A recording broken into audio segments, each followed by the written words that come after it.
Rook, when's the last time you slept?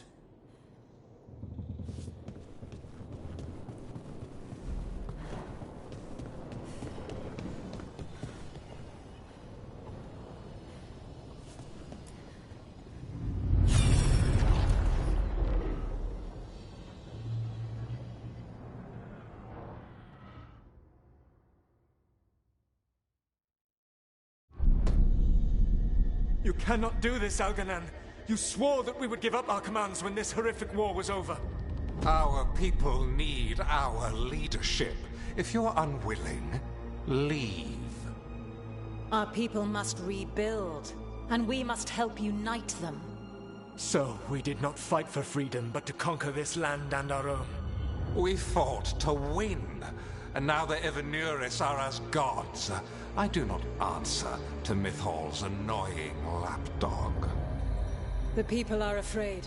They must believe in something. They need strength. And wisdom. They need gods who can protect them. We are not gods. You will learn that. Every lapdog hides a wolf inside.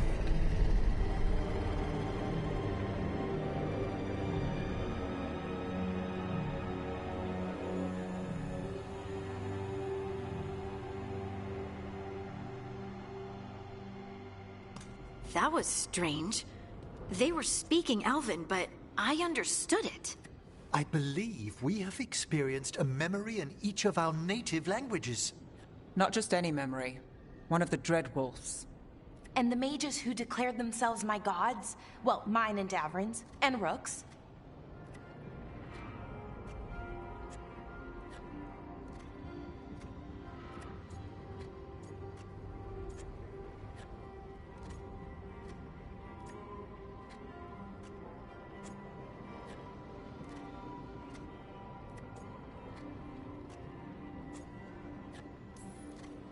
They were supposed to protect people. Instead, they seized power. Assholes. It was so mundane. Nothing grand or cosmic. No setting fire to the sun, just talking, politics. I wish they were monsters. Something grand and terrible. Seeing them like that, they're no better than Tevinter nobles. But no worse, either. They were people. And people can let you down.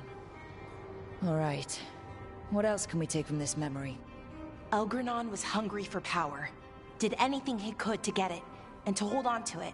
Then Solus, furious at Elganon's installing himself as a despot, started his rebellion. There's another moving part in this. Mythal. She was keeping the peace. Mythal and Solus were close. The Inquisition found a temple to Mythal, and there were wolf statues everywhere. Then she sides with Elgranon over him. A betrayal.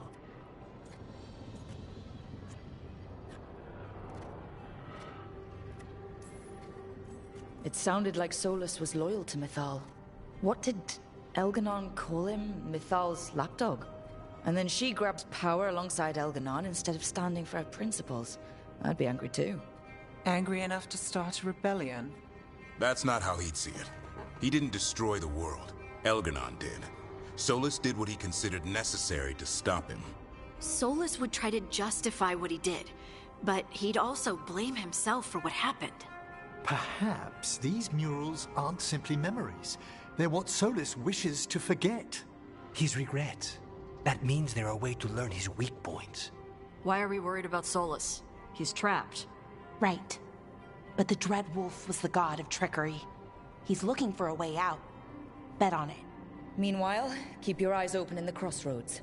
If there's a way to restore the rest of these murals, Solus would have kept it in his hideaway. It'd be nice to get inside his head for a change.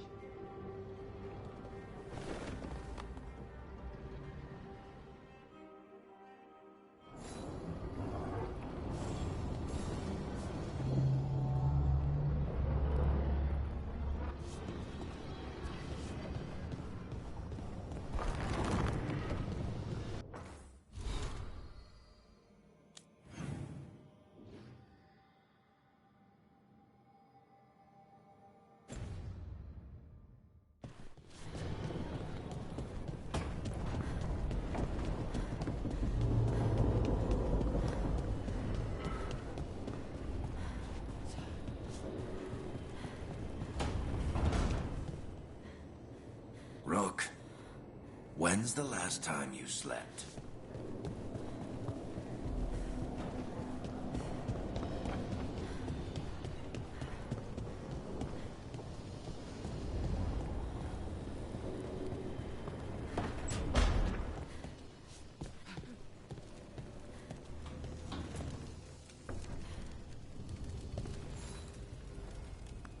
Ah, Rook. Care to join me on a visit home?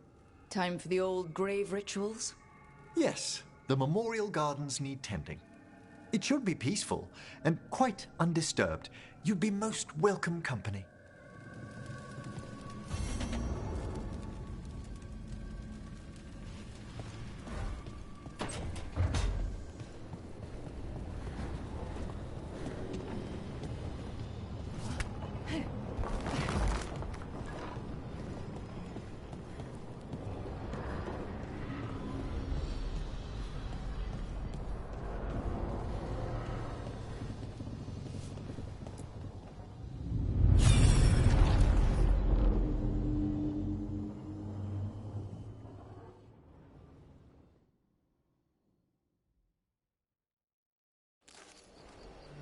I was not certain you would come.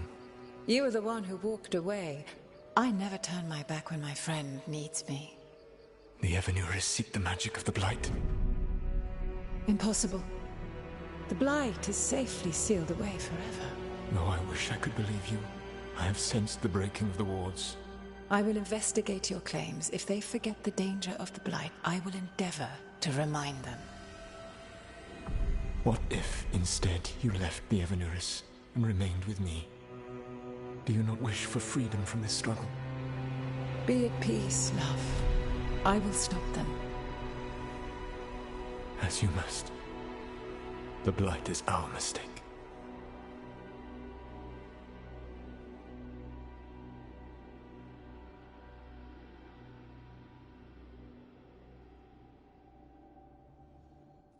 Did Mythal call Solus love in that memory?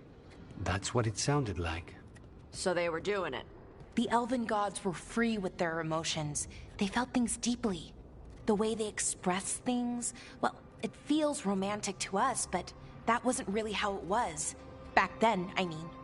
Nah, they were doing it.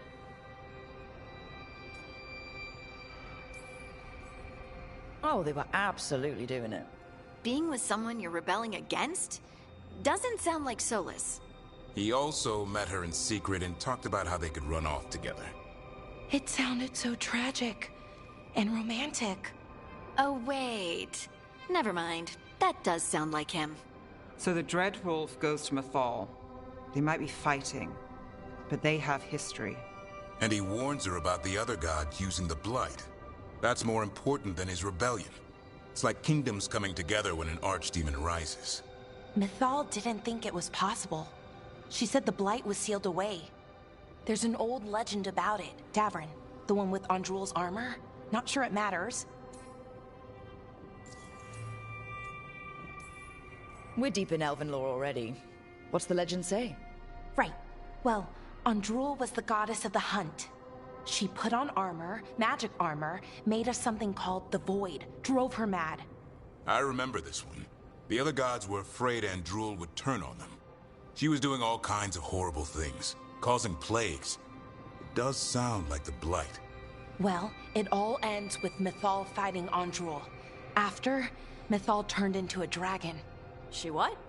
Why didn't you start with that? Anyway, she took Andrul's armor away. Then Andrul's madness left, and peace returned. Intriguing. So it's possible Andrul stumbled onto the magic of the Blight. And when Andrul went mad, Mythal took it from her and locked it away. Until someone started using it again.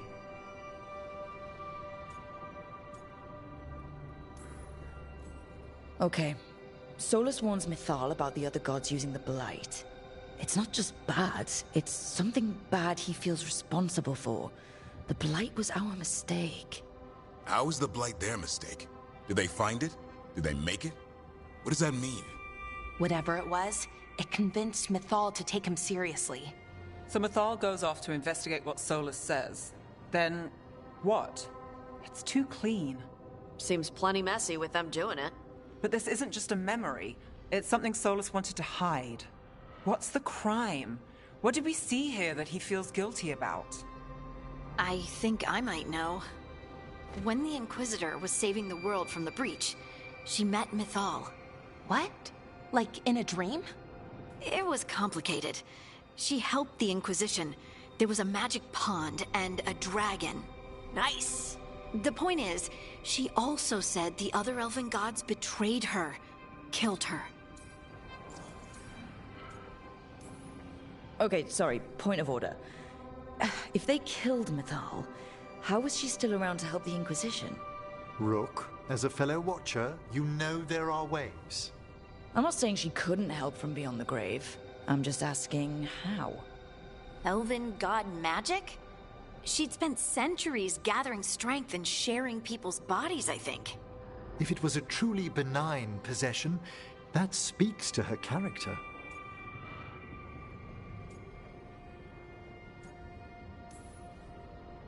Solus tried to do the right thing by warning Mythal about the other gods using the Blight, but he got her killed. Well, it's not just that she died. What do you mean, Tosh? It's... Ugh. There was stuff he wanted to tell her, but he waited too long, and then she was dead. He never got to make it right. That twists you up. That's it. There's our crime. Doesn't really tell us anything we can use, though. We know more than we did. That's something. Then I guess we keep our eyes open if we come across more of these memories.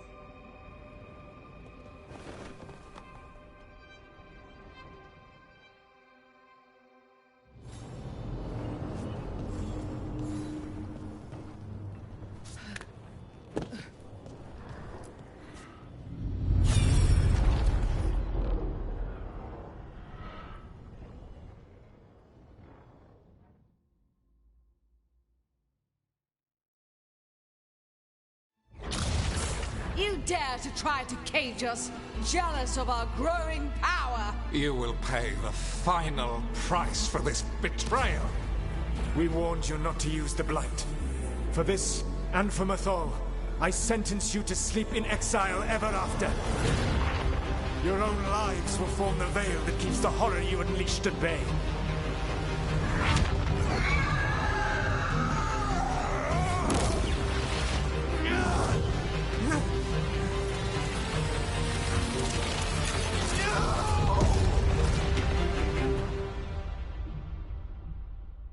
So he locked the gods away and created a veil between this world and the Fade.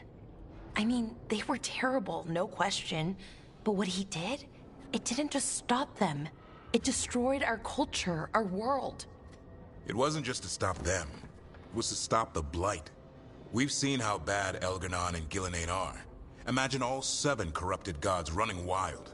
So he created the veil just to keep the elven gods locked in their prison? Yes, to keep them from accessing the Fade, but was the creation of the veil around the world an accident?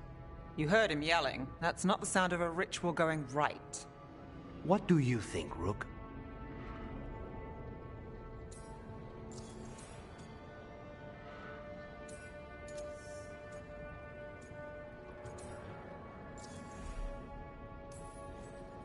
Honestly, it's a little terrifying. I've studied the Fade for years with the Watchers.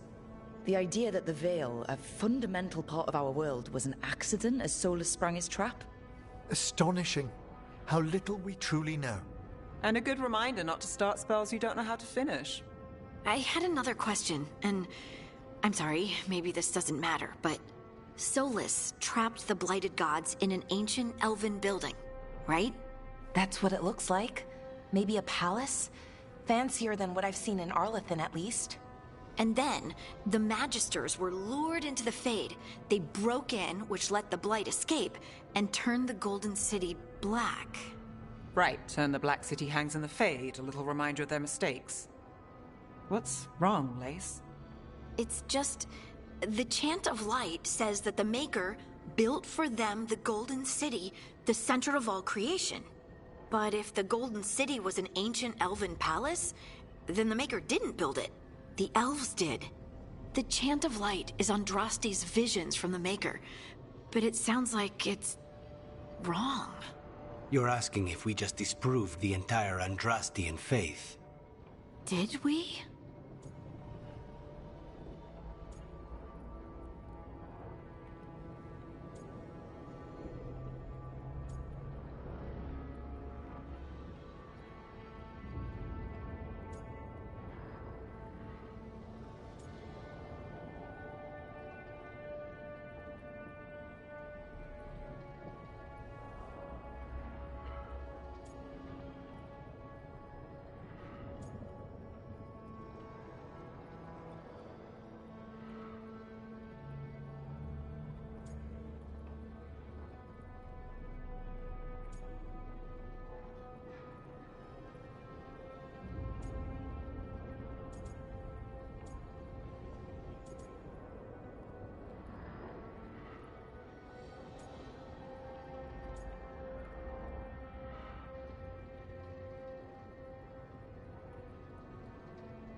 Lace, I don't think you'll ever fully know whether the Chant of Light is literally true or not. What matters is that, in its better moments, the Chantry encourages people to be kind and help each other. What do we tell the Chantry about this? Do we tell them about this? People are already questioning because of Elganon and Gillenane. It hasn't stopped them believing. I guess people need that comfort, even if some parts of it aren't totally true. The Dalish clans are struggling with the same thing. What do we keep? What do we lose? The Elven Gods, the Maker. No matter who you light a candle to, you've got some hard questions to ask yourself right now. Doctrine is not the truth. It is one of many paths to the truth. I recognize the sentiment, though not the specific quote. Who said that? My mother. Ah. Questions of faith aside, we have some very real gods that still need killing. Looks like there are 3 more of these murals with the Dreadwolf's old memories. Wonder what else he's hiding.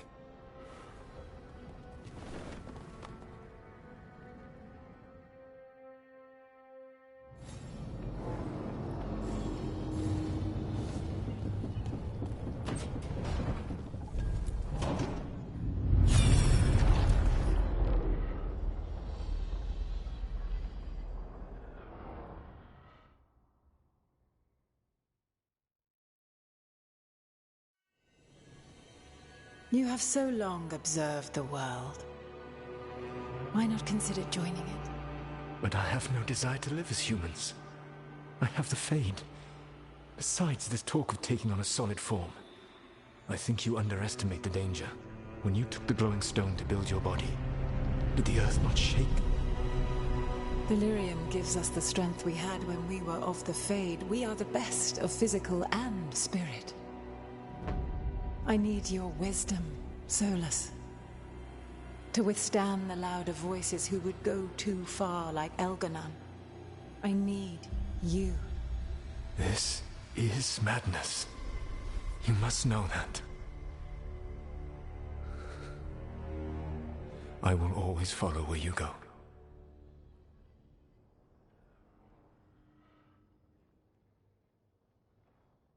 What? This is astounding.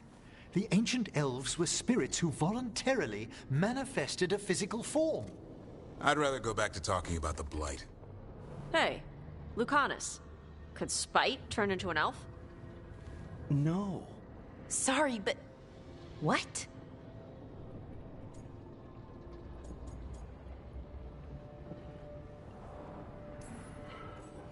As world-shaking revelations go, finding out we came from spirits is kind of fun.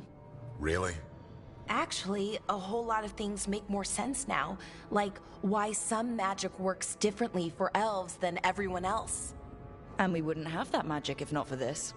The knowledge that an entire people were formed from a mass manifestation could change our entire understanding of magic. If we let it out, is that the right call? Do you want bigoted humans yelling about how elves are demons? Davrin's got a point. World's not short on small-minded humans.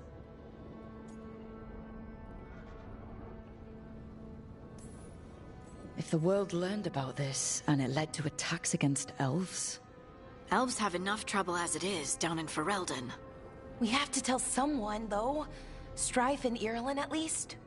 If I told Thea and Viago, they'd think I was sampling Viago's poison collection. No one will believe us. Okay. We keep this to people we trust, who have good reason to know. No shouting it from the rooftops. Agreed. The Morn Watch has a great deal of experience keeping dangerous secrets. So, beyond the world-shaking stuff, what else did we learn here? Solus himself was a spirit. What kind do you think he was? Well, his name is Elven for pride. Oh, okay. There's something else. Not about spirits, or not all about them at least. Solus didn't want to become a person with a physical body. Right. He only agreed after Mythal begged him. Then that's his regret. He wishes he'd never taken physical form.